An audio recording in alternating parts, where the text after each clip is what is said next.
Hi, I'm Dr. Marcus. And I'm Charlie, and this is the Mood Booster Podcast. In this podcast, we share practical tools, tips, and evidence-based advice to help boost your mood, improve your well-being, and find joy in everyday life. We talk about life's highs, lows, and everything in between, with real stories and reflections from our own journeys. Rooted in pillars of introspection, connection, and presence, this is the home of well-being and joy. This episode was on when things don't go to plan, so when life throws you a bit of a curveball. It was a great episode, wasn't it? It was indeed. We really unpack the stresses of when things don't go to plan and how someone a bit like myself can be very rigid and get upset about it, or how you can be maybe a bit more flexible, maybe a bit more like you are, and really sharing the psychological theories and evidence behind that, and some tips about how we can look after ourselves better when things don't go to plan. Hopefully you love this episode. Let us know what you think and enjoy. Let's go. Let's do it. Hello everyone. Buongiorno. Welcome back to the 16th episode of DAC the Mood Booster Podcast. Sorry. No, it's fine. 16. So I just got too excited. He's so excited about his Italian, Spanish. Yeah. God. Yeah. Instantly wrong. French. Happy 4 months, everyone. 4 months. 4 months of this. That is insane. Yeah. It's Thank you for being here.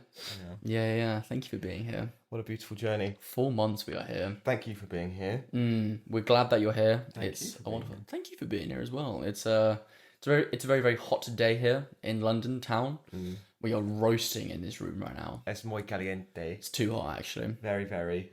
So if you see me sweating, of my hair dripping and my beads of sweat on YouTube, mind your business. Mind your business. Mind your business. God, it's roasting, we don't need to isn't hear it? about it. We can already see it. Oh. One thing about me is I sweat so blooming much. Yeah. I'll go on a run. 1 kilometer in, I'm just dripping, and a normal person like you will just be there, normally dry, and I'm just. Whoa. Yeah, Anyway. it sweats a lot. Yeah. Anyway, we've got some news, haven't we? We do. We want to. So before we go on to the news, we should probably say this episode is on when things don't go to plan. So when life throws you a curveball, how do you handle that? Are you good at handling that in terms of change? Do you like change? Do you like jazz? That sort of thing. Yeah.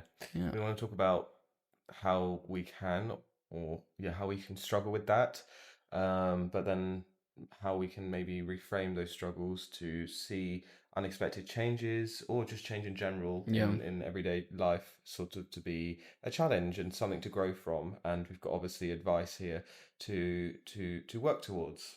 Exactly. Yes. But I think as you were getting onto the point, before we go into the actual episode topic itself or how our weeks were, we do want to really sort of do a stock take, because I know you and I were speaking about it. We're basically launching something series better. Yep. Just playing. Series better. Series better. We basically wanted to come back on here and just tell you exactly what we're doing. Just reiterate what our mission is, what the Mood Booster Podcast is, really, really quickly, so you know exactly what to expect from what we're here for as well. Yeah, I think that's important. We are constantly trying to evaluate what we're doing and make sure that we're doing it the best way we can. And I've had feedback from many of you, and just taking that feedback on board, we really just got some clarity as to our direction and where we think we want to be going and where we should be going based on our intentions and our goals and our mission, which always remains the same. We just wanted to really add some specificity and some direction to that mission and what we're doing here in every episode, right? Exactly. I think one of the easiest ways to sort of just sum up what the Mood Booster Podcast is it's the home of well-being and joy. Doesn't that sound so good? The Mood Booster in general is the home of well-being and joy. If you want to learn anything about how to improve your well-being, if you want tips, tools, advice on how to find joy in the everyday, how to speak about your emotions, the Mood Booster Podcast is the place of that. It's the home of it. Yeah. It is. So we have the well-being side where we really want to work towards helping individuals, giving tangible advice, tangible steps based on also evidence. Hence, I'm a doctor, I've got a PhD in psychology, years of research. So really tangible evidence that we know about and we know to be true or at least accurate based on the best available evidence that we have to date. But then also really focusing on the joy as well, and that remains the same, will always remain the same, and that's just us being us, reflecting, having our true open conversations still, but allowing ourselves to be goofy outside of the podcast as well in our other materials, our videos that we put out. So focusing on that well-being and giving real tangible focus and advice on that well-being while constantly reflecting ourselves, but also really lifting up that spirit and that joy and giving that its own space and its own sort of room. Exactly. So if you guys, or if you didn't know what the Mood Booster podcast is or what really you're here for, just find it as a place where you can listen to some open reflections, but also gain some advice and some tools on how to improve your well-being or boost your mood on the daily. We're not here to give you massive wins. We're just here to overall give some advice and, from our own experiences and research, let you know how to boost your mood on the daily, just through the small little things as well. That's the thing. And that's always our ethos, is the small things. Look after the small things, and those big things will look after themselves. And that's what we want to do. I think so. That's exactly what we're here for. Exactly that. So, welcome. We just wanted to do a stock take, really. Now those formalities are out of the way. Now it's gone. Now they're out of the way. Now it's gone. This also just extremely exciting and buzzing to my core about that, and just having that redirection and just constantly having the redirection. And in line with that, lots more other exciting things that we are constantly planning and working on. But I won't be that guy. I just was that guy. Big things coming. Yeah, here we are. I just big news. Can't help the excitement. How was your week? My week, it's been good. It's been very, very enjoyable, actually. The main thing of this week, we were up in the Lake District over the weekend doing some filming, weren't we? Yeah, we were. Super exciting. So Thursday after work, we drove up to the Lake District. My friend Sol has a house there, a lovely farmhouse. His parents... Big shout out the Thorntons. Sol Thornton and my friend from school. His parents have a lovely house up there. And a while ago, when we did our first ever photo shoot with Sam Ashton, we were in the photo studio up in Leeds. It's probably where you've seen a couple of our pictures. He mentioned the idea of wanting to do something with some cars, something up in the Lake District, something with, these big views.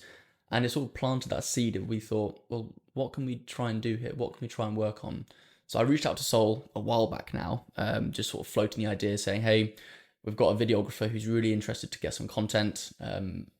What do you think about us just coming up and making a short film? What do you think about it? So I reached out to Sol, and over a number of weeks or months, we've slowly started to get a date in the diary, started to get a plan, and Thursday evening we both drove up, didn't we? Yeah, we did. To the Lake District. Up the motorway. Which was very exciting. Yes, it was. We had a lovely weekend overall. It was... super successful. We haven't seen the outputs yet, but we know we've seen brief bits, and it's just so exciting. It was jam-packed. So in our lunch break on Friday, we went and met with a company called Catherine and Aidan from Lovingly Artisan. And that's... What's the name of the bakery, Marcus? Oh, guys, I made a faux pas. I said to Charlie beforehand, I'm so bad with names, and someone could tell me their name a million times, and it's just a whole thing that I just can't retain it for a while. We start the recording so for context, we have a series on YouTube and socials, the Mood Boosts on Tour, where we go and we're going to be going to speaking to local community-based businesses to speak to them about what they do in their communities, how they lift their communities up, and sort of their passions, because it's really just beautiful to be able to speak to people who have passions and see their joy in their daily work. Anyway, this is the second in the series. We did one in Morocco with Sosie's Cookies. We started rolling, and immediately I got the name of their business wrong. It was like... And I didn't realise, so I was like, oh yes, so the Artisan Bakery, we're here with Catherine and Aidan from the Artisan Bakery. So Catherine, tell us about the Artisan Bakery. Oh, and she was like, God. So here at Lovingly Artisan, and I was like... Oh, God. It puts me on. I saw Marcus hold the microphone, this hand just trembling, just out of sheer fear. Sheer fear. We then, as we'd wrapped up, Marcus, rightfully so, said, could we do that whole intro again? I'm so sorry, but I got your name wrong. I just thought there's no point pretending, like we all know what just happened there. I'll just say that I'm really bad with names, and I was just slightly nervous, so I just got your name wrong. Like, I'm not someone who's going to be like, oh, let's just try it again for the... Yeah, let's just name the elephant in the room. So we did that, and yes. That was brilliant, wasn't it, though? It was insane. It was just so fun that it was pouring it down with rain. It'll be on our YouTube and our socials by now. So if you haven't seen it, go and watch it because it's a lovely video and they are super inspiring. And They we are. learned a lot from them. There are a couple, aren't there, who started their own bakery. I mean, Aiden, he's the master baker. He's been baking for like 20, 30 years now, 40 years now probably. But they've started their bakery number of years back now. And yeah, it's just seeing how they spread their love and their joy through their product is really what drew us to them as well. I think in general with our Mood Boost on tour, what we're going for is just finding these small businesses who we really resonate with as well. Like I actually asked Sol, we're coming up, this is what we want to film. Do you have any businesses in mind? And this was the one which stood out to him most. I think his dad had actually done some work for them, some like consulting work. But still, the people behind them, everyone knows them. Like everyone in different parts of the Lake District knew them by name. So they're like a really core business. Well, they've won best sourdough in the country for like 3 years. Or Best something. bakery as well. Best bakery. The BIA award. Yeah. So it's pretty big stuff. They're pretty good stuff. If you're ever near the lakes, lovingly artisan, you'll have the best bread of your life. Yeah. Genuinely not kidding. It's fantastic. I won't, I mean, we can go into it because the YouTube video is there, but just seeing all of their passion, their constant evolution and learning, and like you say, they've been doing it for 30 plus years, and they've got grown children themselves. So you're now working with them as well. They're in their, I wouldn't like to guess, but let's say 50s or 60s themselves. And they're just continually wanting to do better and be better. And I feel like that sort of mantra is where people are successful. It is. It's finding the joy in their work. It's never just like let's just get to this goal and then just stagnate and be here. It's just someone that constantly wants to evolve and have ingenuity and innovation. And it's the joy that comes from it. Yeah. Completely. So it was just a proper adventure. It was absolutely peeing it down. We were just there with these umbrellas in front of their truck where they were selling all of their baked goods in the middle of Kendal. It was really fun. And then we spoke to the town crier. Yes. That was great. Got a little video of me shouting, "Oh ye!" It's not "hear ye," it's "oh ye." I think it is "ye-o" or something like that. Ringing the bell, which was great fun.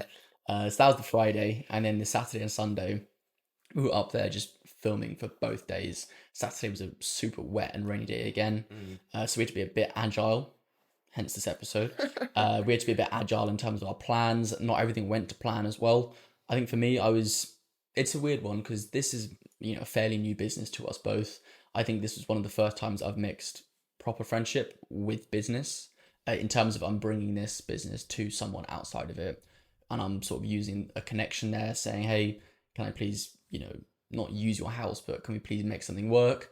And I think I was quite nervous to sort of just see how that played out. I didn't really want to, I was very apprehensive to annoy or use, for instance, anything that this friend or like Sol was giving me. But I think in doing that, there wasn't a huge plan which had been created timing wise as well. The last thing I wanted to do was go in and say, 9 a.m. can we do this? 11 a.m. can we do this? Can we use your car? Can we use this boat? Whatever it is, because that would have felt just like bossing them around. Whereas we actually had learned from the Saturday when things didn't go to plan, people were not on time, mainly us as well, that from the Sunday when we came in with a plan saying, hey, we want to start at this time, we want to be here at this time as well, it went a lot smoother as well. Yeah, I think it was, like you say, we're learning in this situation, and obviously you and Sol have a years old friendship. So you just wanted to be careful there, and I think ironically in trying to appease so much, you might have had the opposite effect in ways.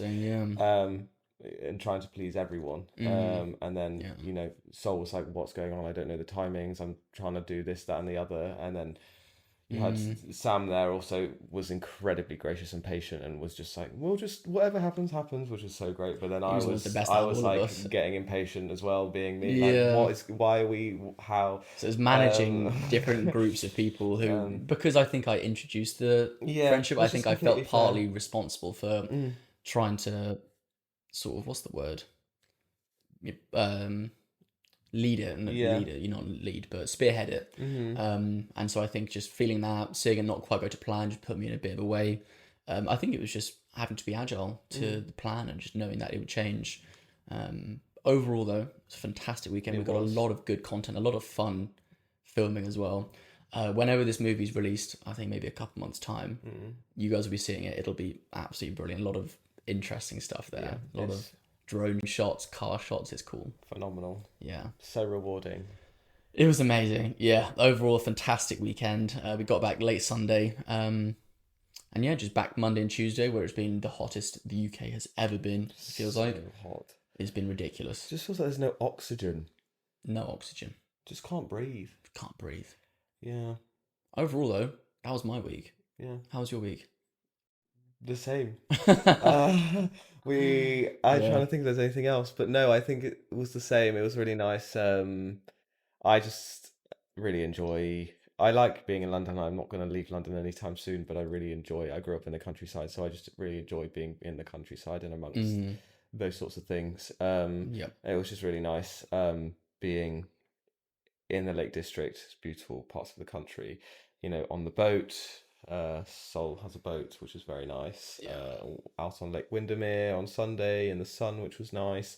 Um, Sol's family were incredibly hospitable and just you Yeah. immediately felt at home, and it was just really sort of I don't know, not refreshing because that implies that I've not experienced that before recently, but just for lack of a better word, refreshing how sort of yeah at home um Mm, you know Sandy and Gordon and Sol's family made us feel yeah. and just sort of mixed in amongst, had a lovely dinner on the Saturday night, just Mm, felt like you were with a family you'd known for years. yeah. Yeah, it was just really nice sort of heartwarming experience. And like I said, and I said to Sol as well, that I appreciate not only you doing this for the business, but also your you and Charlie are friends, and I'm sort of coming into this, and Mm, I not that I felt nervous about that or any type of way about that beforehand, but I guess it was just a matter of fact that that was the situation. But very much felt part of and welcomed and encouraged, and yeah, like no other way other than just mm. part of the furniture in that situation. So it was lovely. I think what was really nice, I said it to you on the way back, was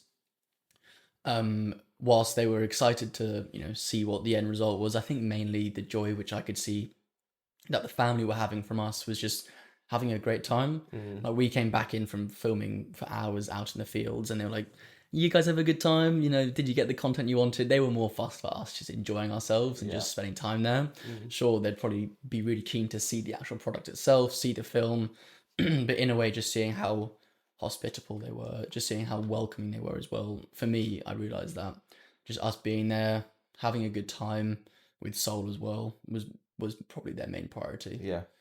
which was nice to see. It was lovely. Pardon my cough there. God, that was unplanned, wasn't it? Pardon me. That cough was unplanned. What? I'm trying to give you a hook. Oh, Jesus. God, I Someone's missed that one. so slow this morning. I missed that one. I apologise. Just looking at me like, What what? do you mean What? unplanned? That was unplanned. So, Speaking of unplanned, oh, how do you deal with things when life doesn't go to plan, that was Marcus? so good. I'm a great hooker. Whoa! Oh, Wait! I'm not a hooker. classic you. You are a fluid gentleman. Hooker in rugby, maybe. Okay. Okay. How do I deal with things when they don't go to plan? Awfully. My baseline is I'm bad at things not going to plan. I like routine, stability, predictability. I like familiarity, and I like even to the point of traditions. And oh, I've done this every year. Like I said in the birthday episode, I've gone on a 10K run every year for my birthday, and it's just lovely to have that tradition. It's a similar thing. There's like a safety and a familiarity, and there's a I don't. This is a really poor English, but like niceness to that. Nicety. Comfort in that. Yeah. Well, I already said comfort. Anyway, so typically myself, I before having tried to develop and work on this at a baseline, not good at things not going to plan. Yeah. And I'm still bad at it. I'm not bad at it, but I'm not someone who finds it easy or doesn't care about it. So, for example, on the weekend when we were supposed to leave at 9 a.m. and it was 10 a.m. and nothing was still happening, I was like, okay, this is internally I'm getting really agitated at this situation because there was a plan or an idea and it's not happening. And ultimately, what's going to happen? Nothing. It's just in my mind is a rigidity of, okay, well, there's not only the time being lost, but this is agreed and it's now not happening. And then it sort of just perpetuates just frustration in my mind and like, yeah, agitation of, I'm the only one sitting here ready, which is just silly and a stupid thing to think, but just all of those things that then go around and I just get wound up by things not going to plan. Yeah. Or even another thing as an example of having a plan and then not being agile in a working day. If I think I've got an hour slot to do work and then someone's like, oh, can I have a meeting? Or someone calls me out of the blue, I have to really actively fight against my innate reaction to be like, no, you've got another plan. They can wait. To be like, no, you can just take that call. It's absolutely fine, because I'm so just rigid with things. Where do you reckon that comes from? Were you like that as a child? I don't know about as a child. I just think, where does it come from? I like, yeah. It's just knowing. I guess it's a control thing. Hmm. Maybe a control thing of knowing, okay, well, this is what's going on, and I have predictability in that because it's what's been arranged. So therefore, if something comes out of that or deviates from that, sorry, it's I don't have control necessarily in that, and therefore I can't predict what's going to happen. Yeah. Even as something so small and menial as someone calling me out of the blue at work, um, I in that very moment my mind is just sort of, yeah, it's just a lack of rigidity, a lack of agility, and it is the rigidity of, I don't know. I can't change that, or I don't want Hmm. to change what I've already got in my mind. So let's just, they can wait, and we can find another time for that. And I do, even though I can't fully. I know there's other experiences I have that I can understand better, and I can't fully understand why I'm very rigid in that way. I Hmm. do know that that's definitely a shared experience, and a lot of people have similar Yeah. experiences. It's just, yeah, a comfort in knowing what's coming, and a comfort in also, for me, it comes. This is more of the plans and timekeeping and those sorts of things. This is, and again, not necessarily my thought on this isn't necessarily right, and I'm not necessarily correct in this moral high ground. But in my mind, it's kind of like a, if someone's late or whatever, I kind of, because I'm like a loyal person, and I have sort of a loyal, respectful, Hmm. punctual, they all go hand in hand to me, all of those things. So when someone's late or things don't go to plan in that way, and someone's sort of last minute says, oh, I can't do this, or can you push back an hour? It kind of, this isn't necessarily the case, and I'm not saying this is completely true, but I kind of feel innately like that's a disrespect in a way of, okay, well, we've agreed a time, and or we've agreed to do this thing, and with no prior notice other than the last minute, you're just telling me that, or you're not even telling me, I'm just having to sit here waiting, and that's really frustrating because it feels like it's on some level a disrespect of my time. And I do think there is some truth in that, not to the level that maybe I Hmm. feel it, but I do feel like, Yeah. and that's why people pride themselves on being punctual. And there is, Yeah. my brother, uh, he's, I think I learned from him. Well, I didn't learn from him. We probably share the same values in that sense. He was in the RAF for years, and he prides himself on being like 1 minute early to every single thing. Does he? Because yeah, being late is a huge. It's Of course. discipline, and it's Yeah. bad discipline, and it's all of those sorts of things. Yeah. But it's also respect to the person that you have that arrangement with, Yeah. and it shows respect and, yeah, discipline towards that. Yeah, I And guess all of those zooming out things. from being late to more just in terms of when life in general doesn't, because Yeah. some things, when life doesn't go to plan, it's not just about being late. No. It's about something else happening instead, or there being a curveball. So, for instance, on the Saturday in the Lake District, we were planning on filming on the boat. Mm. We weren't able to because there was so much rain, and it wouldn't have worked for what we wanted as well. Mm. So, in that case, we had to be agile, and in that sort of sense as well. Yeah, I say I'm bad, but then there's other times when it's out of my control, and I'm very much like, okay, well, Yeah, we can't do anything about it, so let's just press on and do something else that we can do. yeah, And I can't find a distinction necessarily between that. Maybe it's when there are things that this sounds bad, and I guess I'm just being open here. So let's give me some grace. But like maybe if Who's there's Grace? who's Grace? Who the hell's Grace? If there's blame to be had, maybe I allow myself to be a bit more wound up. Okay. Which is I'm saying that's not necessarily a good thing to have, because Yeah. that's on me to just let go of that. Yeah. But if there's something like the weather, I'm like, well, we can't help the weather, so let's. Whereas if someone, I don't know, says, oh, I don't want to do that anymore, we need to do this instead, or whatever it is, I don't want to keep talking about being late because that's just one thing of many. Then it's kind of like, well, that's on you for doing that, and therefore it is a bit more frustrating. I don't know, maybe that is a distinction there, and it's not necessarily a correct one, but Well, I guess the main thing is, which it all dials back to, and I know we're going to speak about the research on this and the theories behind it, but Sure. it's how much you take into account your own reaction and how much you can distance yourself from the actual event itself. The last thing I want to do is come on here and, say I'm better or preach, but I'd say How in are terms you? of being agile, thanks for asking.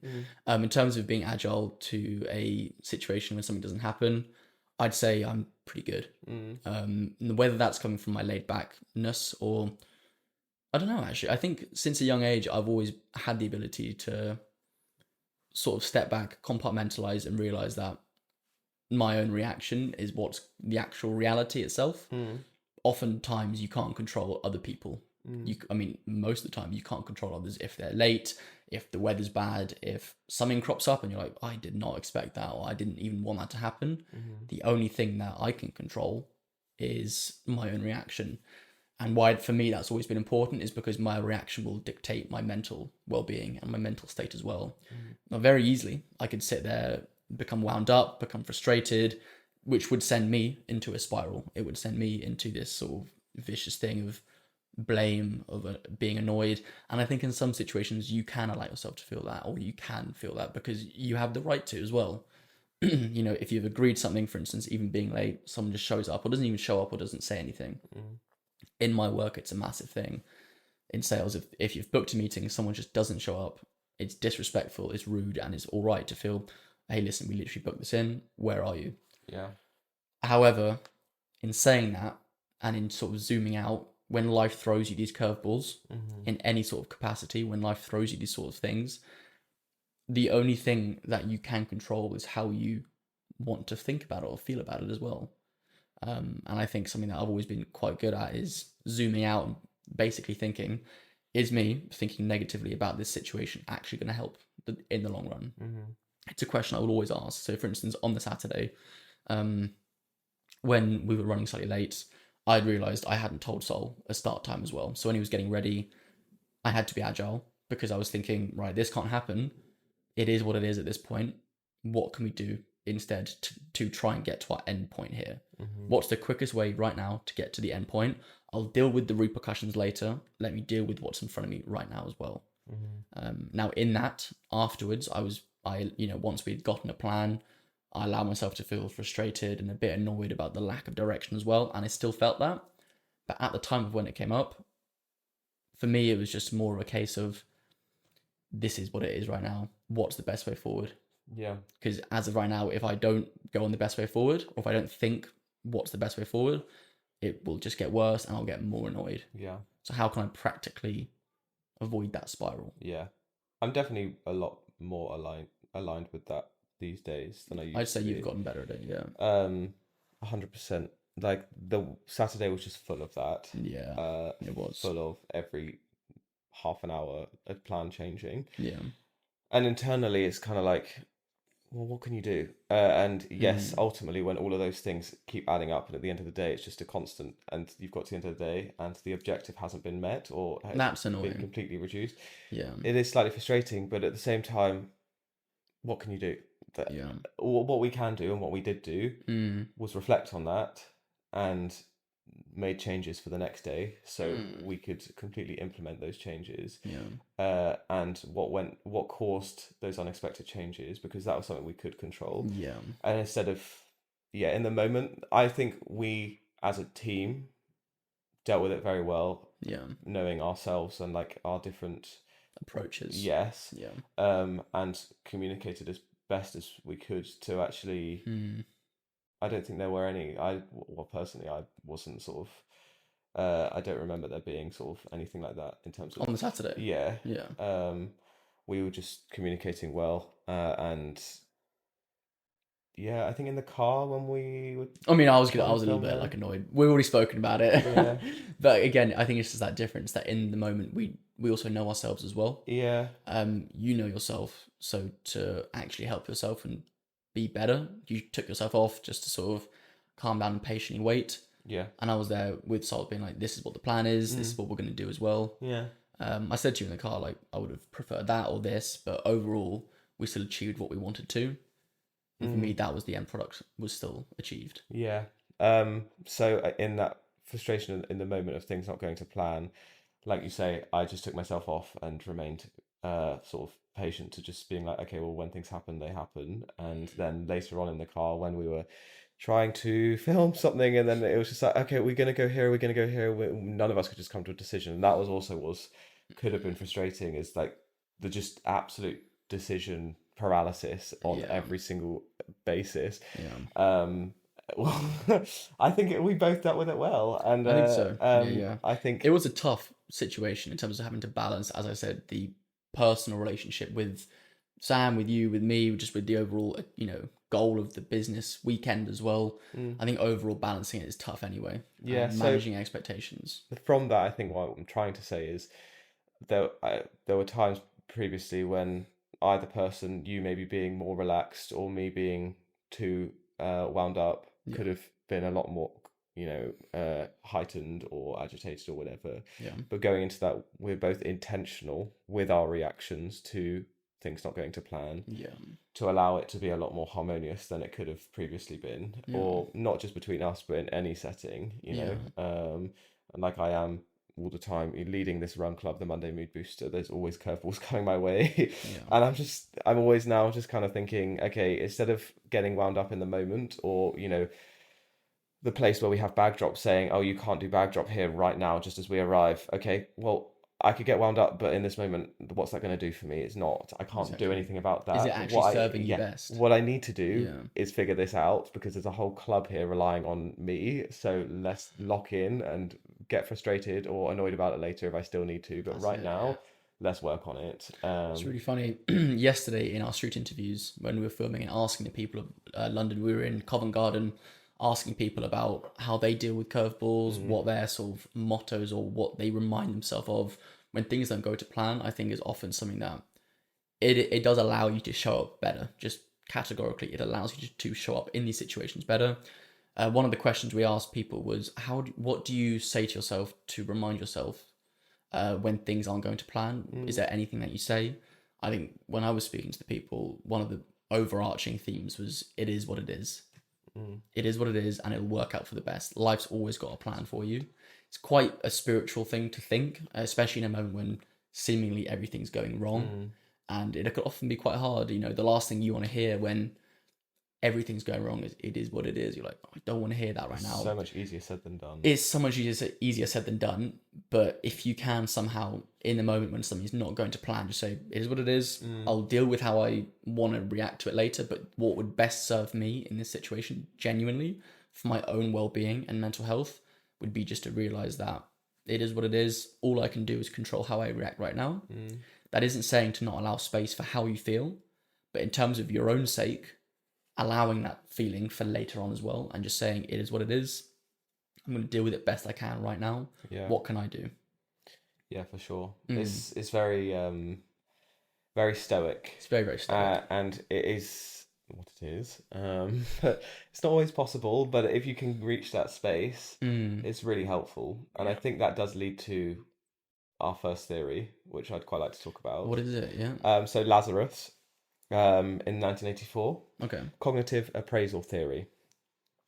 So the idea is our reaction to a stressful event or things not going to plan is based on or depends on our appraisal to that stressor or that trigger as opposed to the trigger itself.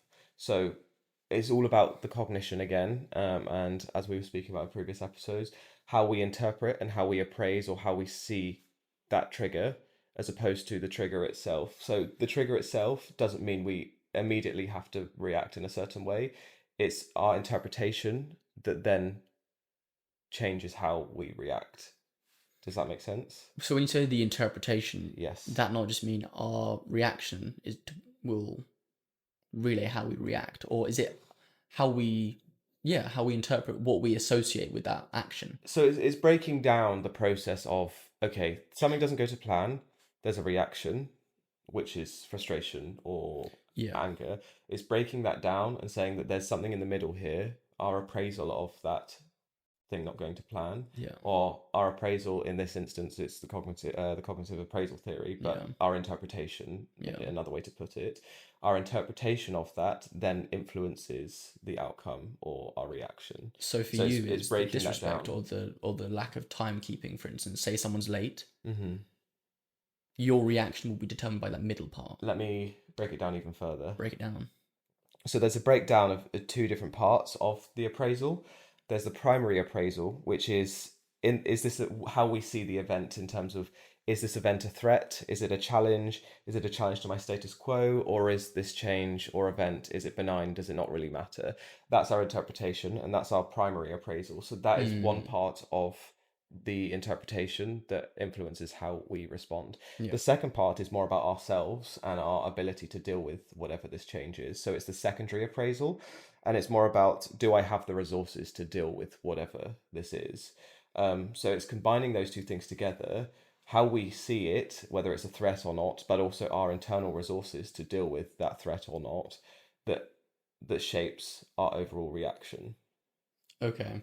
So yeah, when things go off script, people often appraise the situation, for example, as a threat to, i.e., their stability, their identity, their well-being, and they feel that they may lack the control or coping resources to deal with that, and therefore see it as stressful and a trigger and something that they need to overcome. Okay. Or would send them in a spiral. Yeah. So that is the theory in itself, that it's your appraisal of that change or that unexpected experience that changes or influences how you then respond. So someone being late, I might see that as, like you say, my primary appraisal would be, well, that is a threat and that's a challenge. That's a challenge because they're disrespecting me. Well, that's a challenge because I had a plan here and now it's not going to plan. And that means the rest of my day is going to go off whack because everything else is going to have to be pushed back. And that's annoying, right? Okay. The secondary appraisal is then how I see that. So that's my internal status quo of, okay, well, that's a challenge into my day. That's really annoying. So then I'm thinking in terms of myself, I have limited resources. I'm already tired. I already feel like this person, maybe not, just an example, I already feel like this person doesn't respect me. I already feel low self-esteem. So it spirals into all of those things. I don't know if I've just whistled over the low self-esteem there too quickly without breaking it down. It could be if you have internal dialogues or internal schemas about yourself which are triggered by these people or by these actions, and that could easily lend itself, as you've just said there, to, for instance, say you've got a work colleague, someone who you admire, and you're a little bit already feeling like they don't respect you for whatever reason. They're then late, that would instantly trigger that, so you'd feel disrespected. Exactly. And thus you'd react worse. Because you have all these beliefs, whereas I imagine on the flip side, it's someone who's maybe below you or someone who you don't respect as much maybe, and you're not really as caring, and if they're like, hey, can we please push it back, it's absolutely fine. Like for me, I know when I have these clients I work with, someone who I'm not really keen to speak to anyway, and they say, hey, I'm running late, it's like, cool, do whatever you want. I'm like, absolutely fine. Whereas if it was someone, a much bigger client who I'm really keen to get on with, really looking forward to as well, that would actually impact me differently. Whereas the same situations happen, a person has said they're running late, I would interpret that differently and thus maybe react differently as well. Yeah, for sure. And that comes back to potentially if there was someone like a manager linking it back to your internal side, maybe if you were relying on that manager to their behavior towards you sort of validated your esteem, for example, or your position in the business, and therefore them treating you well made you feel better about yourself within the business or in a working capacity. And if they didn't treat you well, you're like, oh, well, I already feel like I'm not doing well here, or I'm not respected in the workplace, or I'm a bad employee, and now my manager's not even caring about my time. Then there must be. So that's just one small example. It's not small, but one sort of very specific example of the secondary appraisal or your internal schemas that help or shape, sorry, your interpretation of Yeah. that. But the primary one is, yeah, how you actually see that the event or the change itself initially, in terms of externally, is it a challenge or is it benign, or is it something that's pushing your day back, or is Yeah. it something that, yeah, is meaning that everything else, your objective to get a video shot is now not necessarily going to happen because there's just not the time in the day, whatever it is, that's the primary appraisal. Yeah. Wow. Coupled with then, yeah, like I say, the secondary, which is my coping or my Your resources to cope your with that. resources. Yeah. It's You could, interesting. sorry, Sorry, go ahead. you could see it kind of like a, a balance. So all about balance as always. It's like a weighing scale. So Yeah. if the you want the weighing scale of the primary and the secondary appraisal, Yeah. I interpret this way to be equal. So if it's a challenge, you have the resources to meet that challenge. Yeah. Whereas if the challenge is too high here, but your resources are too low, then it's more stressful because the challenge outweighs the resources, if that makes sense. It does. Well, then how does one get better resources? How does one improve their resources? Well, that comes on to the advice. Oh yeah, of course, which we'll be giving later on. Yeah. Yes, Some exactly. tools and tips. But this theory itself poses that, in terms of that, people with high psychological flexibility, which again we'll come on to, but psychological flexibility are more likely to reframe that situation as an opportunity to grow as opposed to a threatening challenge, and Yeah. therefore see it less stressful because it's more of an opportunity as a than a Got threat. it. Okay. And that comes down to the flexibility there, and therefore we can work on our psychological flexibility, all of us, which will then obviously help our well-being and Yeah. what we're here to talk about. Yeah. But yeah, I interestingly did very similar. So my theory in my PhD was the family stress theory, unrelated, but it was all about meeting an equilibrium from your coping mechanisms to your threats to your resources. So families that feel like, in terms of conduct disorder and dealing with stressful, having a child with a disorder and violence and aggression and things, it meant that their resources were limited, but their stresses were way higher. So this seesaw was way out of whack for all of these families because they had very limited resources, no time, no social support, no professional support, limited coping mechanisms because they were exhausted, they were being physically attacked by their children, but also then, yeah, those stresses were so high because they were scared in their own homes, their child was beating other children up in the school, all of these things. So that there was no equilibrium there. There was no balance of resource to challenge. And I think there's a lot of weight there. Sorry to pardon the pun, but a lot of weight there. That there's validity there. Yeah. That our brains are always trying to meet an equilibrium, and if we can, for this instance, use this theory to just add some nice visual to that, it visually shows that our brains seeing the challenge and our resources and trying to find a balance there. Yeah. I don't know how just yeah. I think that makes sense. Yeah. It's interesting. It is interesting. Yeah. Yeah, but also we like some neurobiology here. Okay. I do have some research. I hadn't heard of this research before myself, but I did find it very interesting reading up on it. It's a systematic review in 2013. And it's again looking at specific brain regions. So yes, Group and colleagues, GRUPE, Group and colleagues Cool in name. 2013. They were saying that basically our stress around these things changing is more around anticipation of uncertain future threats rather than the presence of actual danger itself. So it's all about anticipation and fear Not trusting and the worry. process. Yes, exactly. Got it. Not trusting the process. Not believing that we've all got a plan. And again, your anticipation as opposed to, or your interpretation as opposed to trusting the process and knowing actually that this thing itself isn't this change isn't this ominous change. It doesn't need to be. It's our anticipation of what that means, our interpretation of what that means. Yeah. And if again we could then reshift that, then we can work towards that. But they they looked at a brain region, basically the anterior cingulate cortex in the brain. Is that behind the firewall? Behind the firewall, malware, all of the above. But this part of the brain is known to monitor conflicts and errors. And in their research, in their review, they found that when in, again, functional magnetic resonance imaging studies, so brain scans, fMRI studies, this part of the brain was more active and lit up when participants were put in situations where things didn't go to plan. Okay. So yeah, in anxiety, it's hyperactive when people anticipate unpredictable outcomes. So again, it's about the unpredictability and the anticipation of the threat as opposed to the threat itself, and the anxiousness around that. And shown through evidence, this part of the brain is lighting up more so when people are put in unpredictable, potentially Yeah. threatening situations. So interesting. I don't want to be reductive about this, but one of our main themes that we speak on, and over the weekend we've actually decided to make this one of our pillars as well, is presence and gratitude. Being present is such an underlying theme of everything that we speak about, is how much joy or your well-being is stemmed in presence, and knowing that this is the only moment ever. From what I was picking up for a lot of what you were just saying there, was that the anticipation, the future, whilst it lights up certain areas of the brain, in my mind, and tell me if I'm wrong, that is all centered around living with this idea of where you should be and worrying that the future is going to go badly because this thing will trigger that as well. And on the flip side, that I don't want to come here and say just be present and know that as well, because that's too reductive. Yeah, But in my mind, huh? Yeah, no, I was thinking. Yeah. But in my mind, the anticipation, the worry that it's going to go badly, or that you're not going to end up where you think you should be, because of this adverse thing happening to you. Yeah.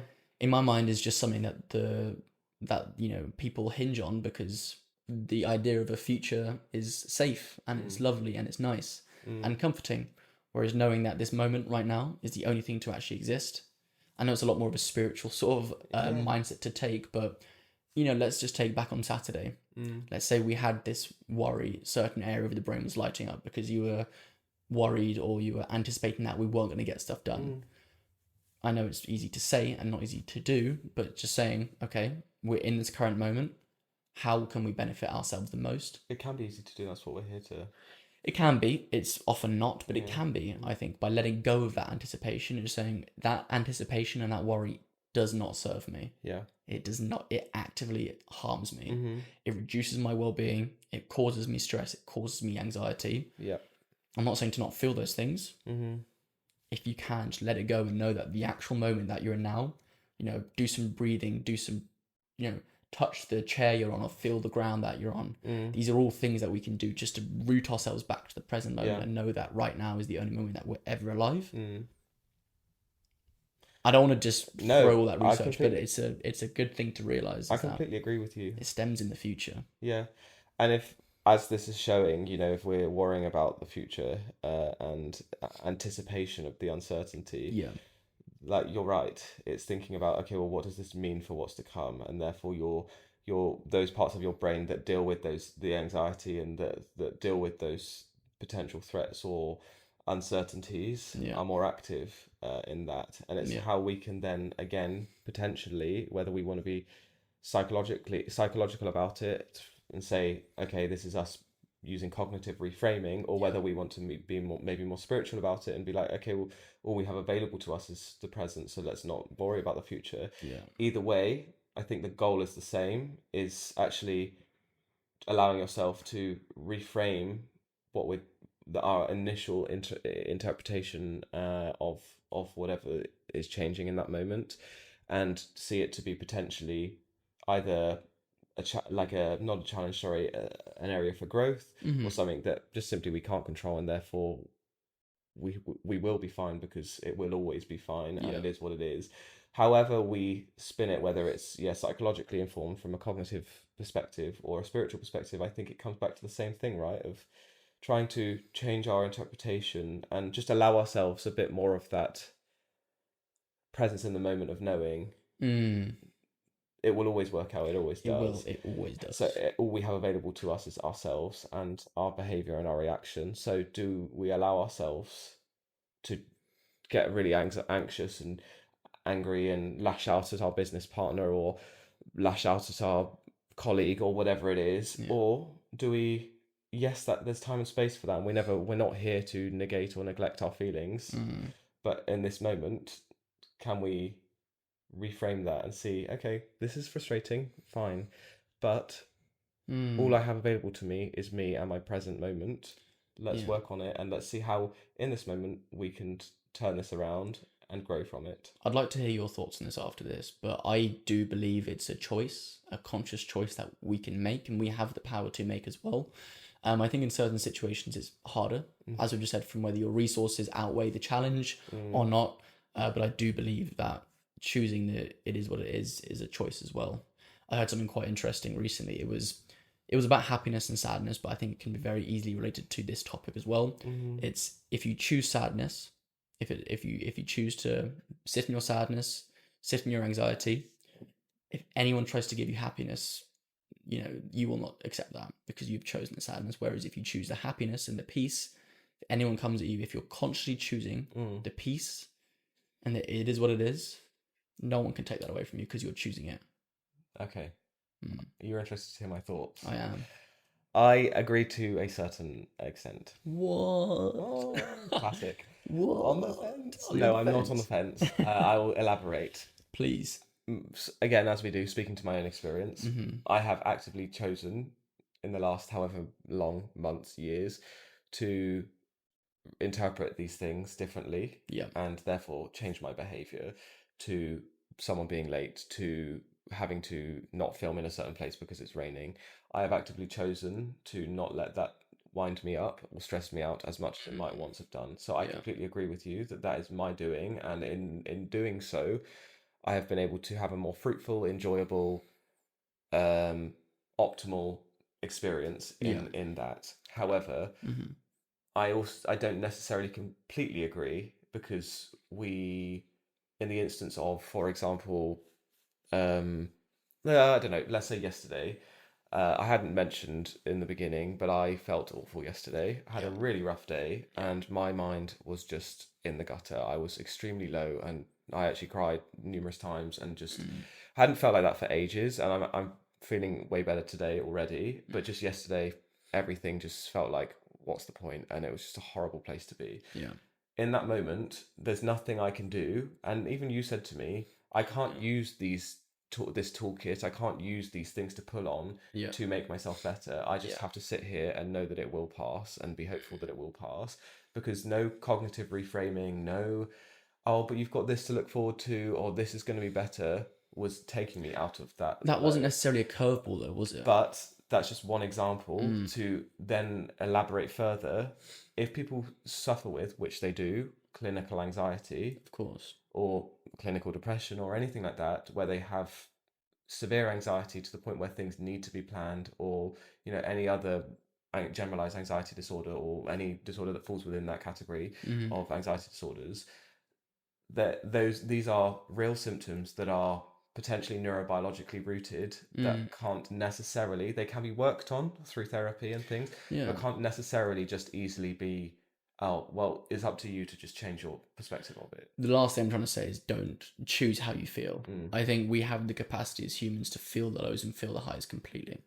It's more in the context of an it is what it is situation, not in terms of feeling. So, for instance, yesterday, less than it being a curveball, happiness was not present for you yesterday, which is absolutely fine. What I was saying, and this wasn't me telling you what to do or how to feel, was be at peace with the fact that you also can feel these lows as well. It doesn't define you. That sadness, that crippling anxiety doesn't define you. You're not that anxiety. You are Marcus who feels these things, as like everyone does. Maybe you don't have the resources to say, I'm going to be present, so I'm going to feel joy. Maybe you don't have the resources or the tools to try and trigger that happiness or try and trigger that joy. But through sitting peacefully with these sad feelings as well, I imagine, and through talking about them, you take the power away from them because you let the feelings flow through you. You let them flow through you. Now, I'm not trying to, this isn't me saying for someone who's got a disorder or a neurobiological disorder with clinical anxiety, just let it feel it, just feel it and let it flow. It's not quite that. But in the context of a curveball that life will throw you, it's how much can you sit there and realize that you actually do have a choice to say, my reaction is a choice, thus will dictate how I feel. Yeah.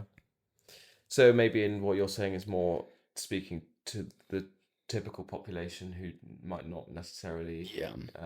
be dealing with an anxiety It's a disorder. very generalized topic. Yeah, Yeah, not trying to give a blanket no, for sure. how-to for everyone. Which is generally what we're doing anyway. Of course, yeah.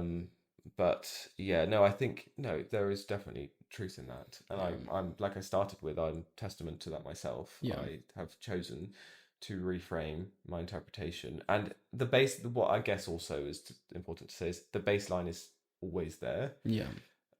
and the innate response is there, but it's how I interpret and then behave towards that that it is something that I have chosen to adapt and change. Yeah. But I am someone who I think, from my perspective, innately has a high threat sensitivity, as we were speaking about before. They're all interlinked. Interlinked. Yeah. The threat sensitivity comes with that. So because I'm a high threat sensitivity, I'm thinking about the negative outcomes of things not going to plan and what's going to go wrong from that and all those things.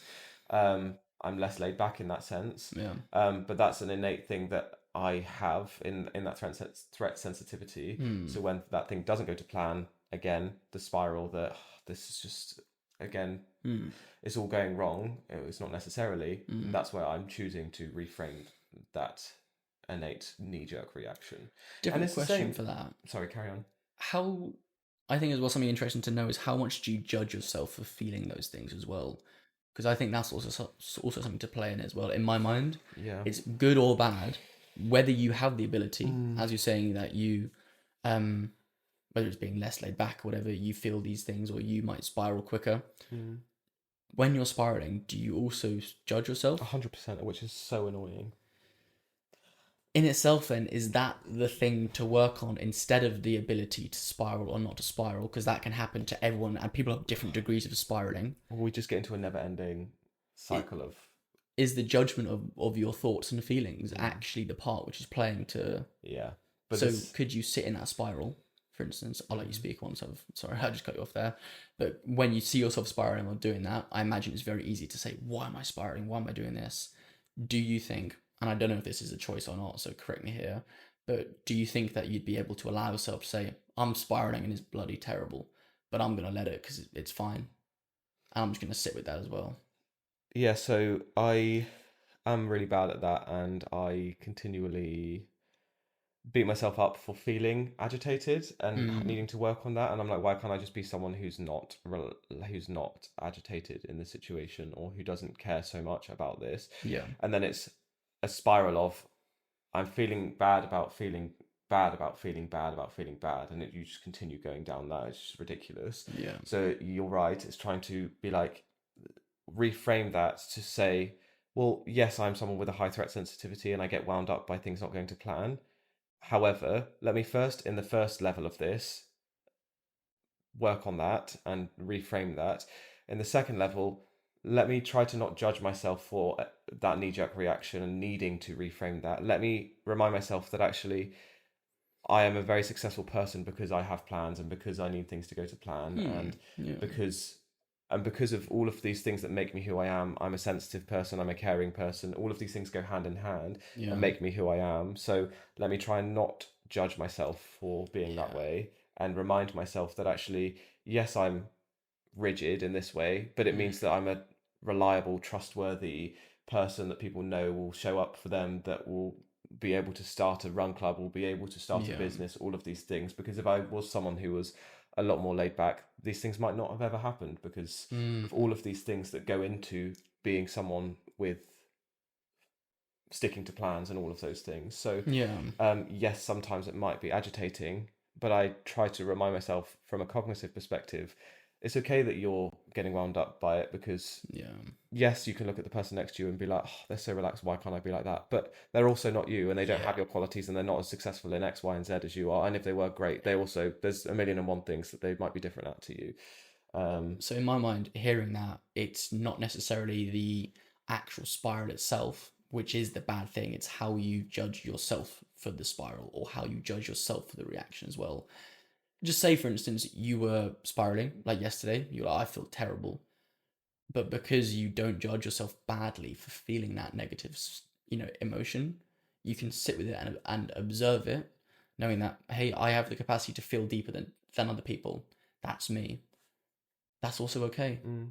You know, you would feel that stuff to the extent of it. Yeah. My question, and something that I think we're reflecting, will continue to do so, is questioning yourself: how much is the judging of that emotion or the judging of that spiral actually what is the thing which is furthering it and furthering your negative feelings? I think yes, and it does feed into a bigger picture, but I do think keeping it simple and for also simple advice, there's just a lot of things that can be done. Of course. For in the moment, I'm just seeing this to be an adverse stressor when I could reframe that and actually see it differently and see that and appraise that differently and see it to be an area of growth as opposed to challenge, or see it to be something that could be rewarding in the long run as opposed to a threat to my well-being. And I think it's important to maybe start there, and if we can allow ourselves to do that, then we can build upon that potentially. Well, I think speaking of that, one of the main things that, as we said in the beginning of this episode, what we want to do is make sure that we give you the tips and the tools so that whenever you feel like this, you can really handle these situations and sit comfortably with this as well. From your research and your theories, we can give some really good, tangible advice so that you know how to handle this. I think something that you've been saying a lot, which I've been picking up on, is the reframing, is how you see the actual event itself. Yeah. I know I've spoken about it differently, but one of the main things that you can do from what I've picked up from when this adverse situation occurs is how you see it. Do you see it as an annoyance, something that isn't going right, or do you see it as a challenge? Can you frame it in your own mind as a battleground to test your skills, for instance? So say Saturday, this event came up, timings weren't going right, it was raining. Option A, path A, I see this as a bad thing. I see this as something which is annoying. Why are we late? Option B, this is a challenge. How do I, seeing this, go about making this as best as I can? How do I, try and reap the rewards from this? Yeah. So I think the main thing is, can you reframe it? See it as a challenge. See it as you testing out your skills and seeing if you can achieve what you want to achieve. Exactly. I think that reframing is a really good thing that if you can try and nail, you've got it. Yeah, definitely. That is exactly what it comes down to. And if we wanted to put psychological terminology to it, cognitive reframing, which is in line with cognitive behavioral therapy. So it's changing your interpretation of. So A is the event that's happened, B being your interpretation, and C being the outcome, if we just want to add labels to it, is reframing B from your interpretation as a bad thing, exactly as you say, to this is an area for growth. This is something that, yes, is maybe uncomfortable, but also could be exciting, could be something for me to learn from, all of those things. So therefore, your C, your behavior, your outcome is changed. And it's that reframing, that cognitive reframing that you just very clearly said is exactly the first thing that I think will help most people, and it's definitely helped me. Completely. One other thing you said earlier, which I want you to sort of speak on more, is building psychological flexibility. I know you said it in your research. If so, for you listening here, how do they build psychological flexibility? How do you get more psychologically flexible? I think so. The psychological flexibility comes from acceptance and commitment therapy, which is about actually, importantly and excitingly, being present and allowing yourself to be present. And again, importantly, sticking to your values in times of stress and times of unpredictability. It teaches you to. So this is a form of therapy, acceptance and commitment therapy. We're not saying go into this therapy, but it's just sharing some techniques from it. Exactly. It teaches you to stay present and act in line with your values, even when your path changes. So, Hayes and colleagues in 2006 found it to be an effective form of therapy for coping with unpredictable or stressful situations or changes. In their research, they found it actually, and again, this is just one bit of research, but they actually found it to be more effective than cognitive behavioral therapy, traditional. Wow. I'm not here to debate that. I just want to share the tips. We want to share those tips. So it's naming. The first thing is naming what you can control in that situation.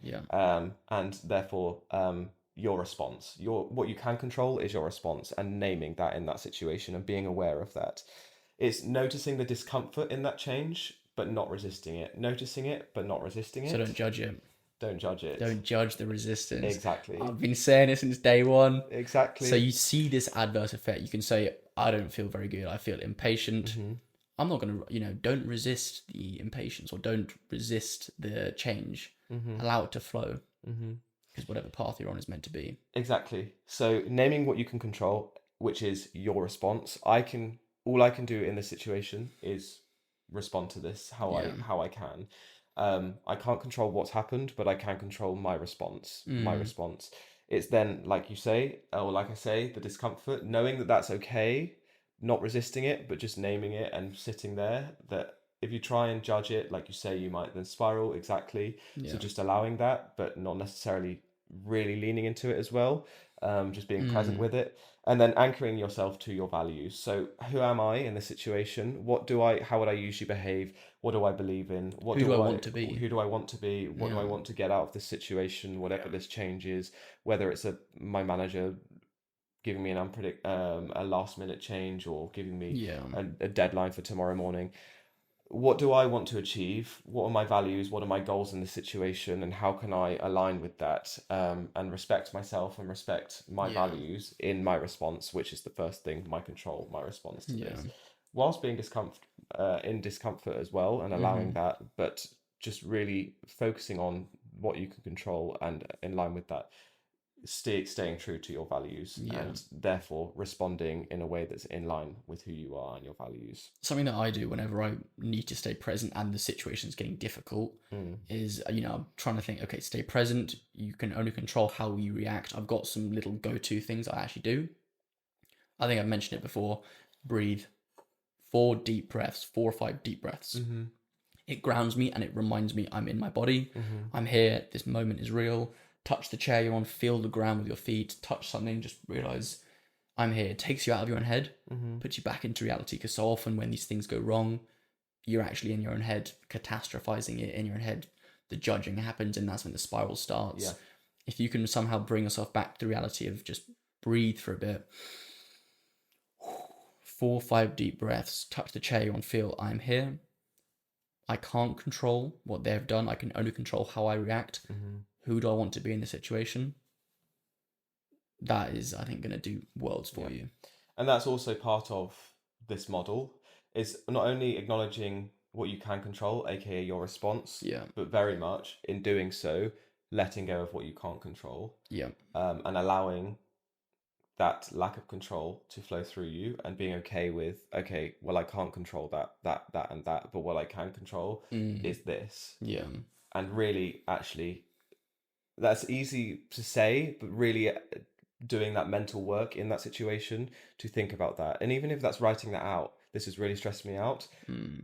Okay, well, this has come my way. This problem at work has come my way, or this last minute change. I'm getting really stressed. Let me write it down. What in this situation can't I control? Okay, I can't control my boss's in this moment, I can't control my boss's lack of predictability. I can't control the deadline. I can't control this thing. What can I control in this very moment? I can control my response to it. I can control if I can reschedule some things, and I can control it's also thinking about the future planning as well, not just the immediate response. In future planning, you're allowing yourself some more of that flexibility and some more of that sort of grace and sort of acceptance and decorum in that moment. In this moment, I can control how I immediately respond. What I also can control is my future planning. So whether that's letting my boss know, or asking in the future, please can you give me more, when things have calmed down, can we work on scheduling so we have more time to work on deadlines in the future? That's something you can control in the future, and knowing that, yes, that's not something I can do immediately, but I'm making a plan for myself in the future. Does that make sense? It does completely. So right now I can't control my boss being tardy with their timing or whatever it is, but that is something that I can pick back up and give myself the grace for, and the worthiness for, because I deserve that, right? I think the next sort of tip or tool that we have for you that goes really well into that, as well as the first one of the reframing, is creating an what then, or an if then, or a plan B, a contingency plan. Is, say for instance, our podcast tech fails. one of the wires, this actually happened back in the New Forest about 2 months ago now. We were trying to film. We went out for 2 hours in the freezing cold. It was bitter. The wires weren't working. We just couldn't control it. We just thought, this is terrible. We were starting to spiral. When we got back into the car, we were thinking, okay, we've got all this content of us failing. We can't control the tech failing. What we can control is how we respond to it. So that's the reframing. Now the if what or the contingency plan is, well, now what do we do? This can often restore a sense of agency. We then create a blooper. We then create a funny reel saying, POV, your podcast tech doesn't work, whatever it is. It's creating We that. never did that. Huh? We never did that. We didn't get onto that, to be fair. But yes, sorry to yeah, interrupt. no, yeah. Creating that contingency plan can often restore that sense of where you thought you weren't. So, for instance, when we were on Saturday, we were slightly late or it was raining. We thought, what can we do? We went into the market and we said, let's just shoot something in the rain. It'd be funny anyway. Creating that plan, just being like, you know what? Let's try this thing. Can often bring back that equilibrium that you were saying about earlier instantly. Yeah. It snaps back.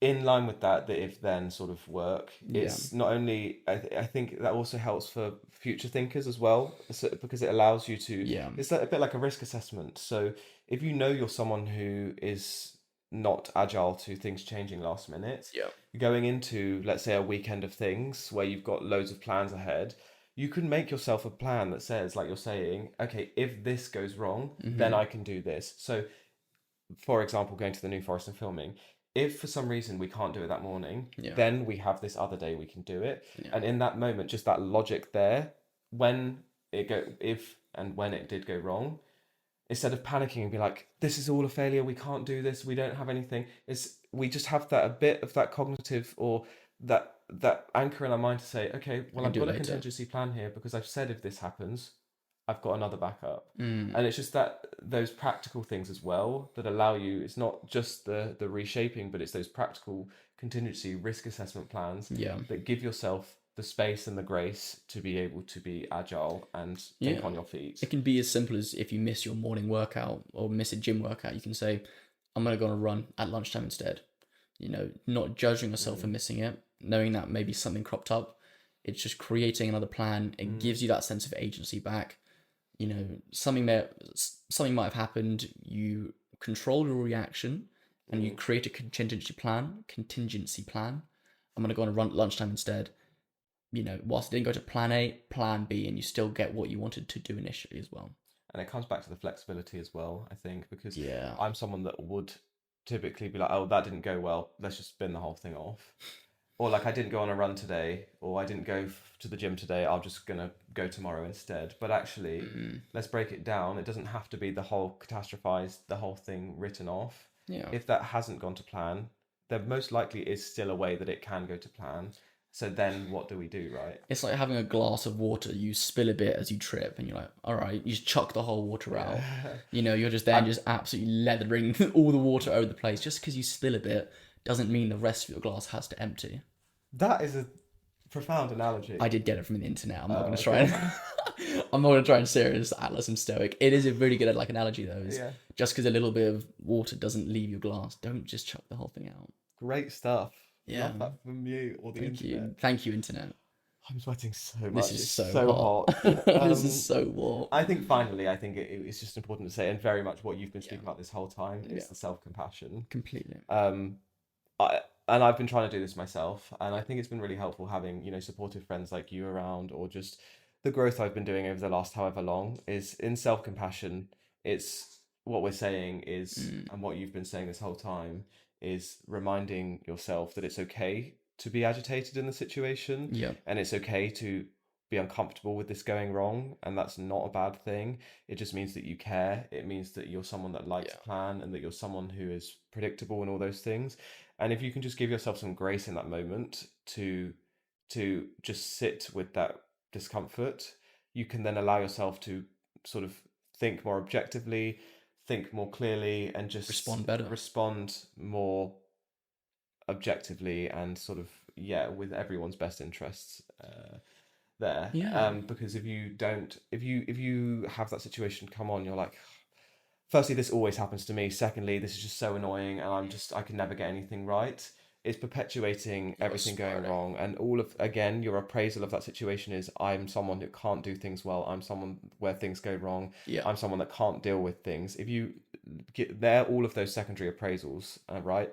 If you give yourself the compassion and just give yourself a bit of space and grace to to to deal with that, and just to take that on in a moment, and just think, okay, this is okay that it's happened.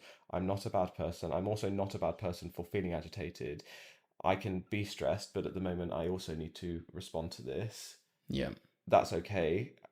You're then changing the secondary appraisal, and you're reframing those resources to say that I am someone that is rigid. That's fine, but let me work on it, and I do have the power to do that, as Yeah. you were saying. Yeah, I think it's exactly that. It's just, do you judge yourself, or do you? I think it all comes back to realistically self-acceptance and self-love, knowing that you're enough, knowing that truly, and internalizing that you're enough. Sure, you might have your flaws, but you have your strengths. You are in yourself enough. And knowing that means that when you show up in a situation, sure, you might feel more impatient than others, or sure, you might get more agitated. That's absolutely fine, because that's you and you love yourself. And it's not judging yourself for feeling those things as well. Allows you to then say, yeah, I'm agitated and I'm annoyed. That's also okay. Yeah. So it's just the self-compassion. Talk to yourself kindly. It's difficult in these moments of stress. It is, but can you figuratively give yourself a pat on the back? I think it also lends itself to a bit to the previous episode when we were talking about the third person effect, the positive self-talk. Can you talk to yourself positively in that way? Say, for instance, you're like, okay, Marcus, you're not being very patient. Can you sit there and say, you've got this, Marcus, just breathe, be patient, you can control your reaction, come on, see yourself in the third person, talk to yourself in that way, and you'll react better. It's so funny you say this. I didn't think to bring this up, but yesterday, Yeah. things didn't flipping go to plan. I was so upset already, as I've said. And then we were going in to do street interviews, and the tube took like an hour, and it was just ridiculous, and it was boiling hot. And we were like, okay, we just need to do something here. So we got off and went to get bikes to cycle in from Hyde Park. The line bikes, there were no line bikes. The traffic was awful. It was hot, and I kept getting a line bike, and then the line bike would be gone, and I'd go to another one, and it would be gone, and then I was just getting more and more wound up. Bad I was situations. in a foul mood, and in that moment, I'm not seeing you in that sort of state in a while. I was so angry, and I just like so angry that I had this energy that I'm not an aggressive person, and I literally couldn't. I wouldn't even know how to begin to, but I just felt like I needed to like punch something or whatever. I was just so wound up, and again, I wouldn't even know what to, or how to punch something, to be honest. But I was just so wound up. I'll get there to what I'm saying about it. Long And then story. I went to get the Santander bike, and then the Santander, and I'd already spent money on it anyway. So then we were cycling, and you were obviously just thinking, well, just trying to be compassionate, but I was not just knowing what to do. And No, I was just keeping on my own lane, saying give him space. That was what I was doing. It's all I could do. Anyway, we got to this to the place, to Covent Garden, and you very rightfully were like, and sensibly, let's just go have a quick drink and just Sit down. have a sit down before we start the work we need to do. And I was like, yes, and obviously did that, but was still just, and again in that moment was so angry, but so angry at myself for being angry. I was Judging. so just viscerally upset at myself and the situation, and just wanted, I had all of this upset that just was so ridiculous if you zoom out, but so I just didn't know where to place it, and was just so annoyed off the back of having such a low day of feeling awful about everything. And why I bring it up is I went to the loo. I haven't done this for ages, but based off of what you were saying and our work, was in the loo saying, things are okay, Marcus. You're in Covent Garden. You're about to do street interviews with your business partner, your best friend, and you're gonna have a lovely evening. The sun's out. And I just kept repeating that over and over to myself. And yes, I didn't feel immediately better, but it definitely had a shift somehow. I don't know what it was, but it was that third person talk and that just compassion to myself, and just Goes a long way. all of the things Goes a long, long way. based on how atrocious I felt Yeah. before that to afterwards. There was a difference when you came back. I don't know what. Yeah, I just thought just like a bit of space and maybe splash your face. But it's good to know that you were able to use the third person effect and speak to yourself in the third person. Yeah. Give yourself grace for feeling that way, Yeah, and it go better. it worked. It Not works. fully. we then continued to talk, and that was helpful in those things. course, But of it allowed course. me the space to be able to at least just then open up and say this, this, and this, which Of then, course. yeah. I love that for you. Yeah. That's brilliant. Yeah. Well, hopefully you've found some tips and some tools on Yes. when things don't go your way or when life throws you a curveball. You can sit there and you can put on some tools that we've given you from this episode to say, how can I handle this better? How can I show it better as well? And just accept yourself for feeling like that as well. For sure. Yeah. Wow. What a lovely conversation. I know. 16th episode. I know. 4 months. I know, it's crazy. Wow. And that has boosted my mood for sure. That has boosted my mood. Always does. Boosted my mood. Boosted my mood. Boosted my mood. Do you have any weekly... I do. What's your weekly mood boost? My weekly mood boost is Elle. She listens to this episode, this podcast. Hi, Elle. Hi Elle. But she also comes to the Run Club in London. She moved house this week and was happy and excited about it, and it was just nice seeing her being happy and excited to move house and have a new base and a new location. Base. Yeah. A new so head. congratulations on the new headquarters. The new pad, Elle. Well done, Elle. Congratulations. Well done, well done. My mood boost of the week, over the weekend, of course, went to Sol's. His sister, Sasha, got a first in her degree. From one academic to another. Well done, Sasha. Incredibly smart girl. That's fantastic. A first. Did you get a... No, look, Violet, talk about it. My dad died, all right? What? You can't use that in that case. I flipping well can. Yeah, that doesn't work. My second year was a complete write-off, and they gave me no So was extenuating mine. thing. I had COVID, okay? I'll let you rethink it, that one. I'm joking, guys. I'm joking. Sasha, well done. Massive. That genuinely boosted my mood. It was fantastic to hear that you did well. Congratulations. All the best. She's now working for McLaren, the F1 team. Oh, that's great. Unreal. Yeah. Well done. Well done, Soul Sister Sasha. Soul Sister. Hey, Soul Sister. Soul. Hey, Soul Hey, Sister. Mister on the radio. Stereo, the way you move, there's fair, you know. You know the lyrics. I know the lyrics. I did know the lyrics. I was singing We there. were singing a different chorus then. No, I was singing it. It's in back No, to I the was playlist. singing it. Right. Well, thank you very much Right. for a lovely episode. Thank you. Hopefully you loved the episode as well and took away some good pointers. Indeed. Let us know if you implement any of them. We would love to know. Let us know. Whether in the comments or in the DMs or wherever. We would love to hear how you're implementing these suggestions and this advice. You can hear very much we're learning on the go as part of what we're doing here, part of our mission. And I implemented literally last night something that we were talking about. So let's keep it moving. Keep moving. Well, yeah, I'm going to turn off the audio if you want to do a bit of ASMR to our listeners. Hey, Soul Sister.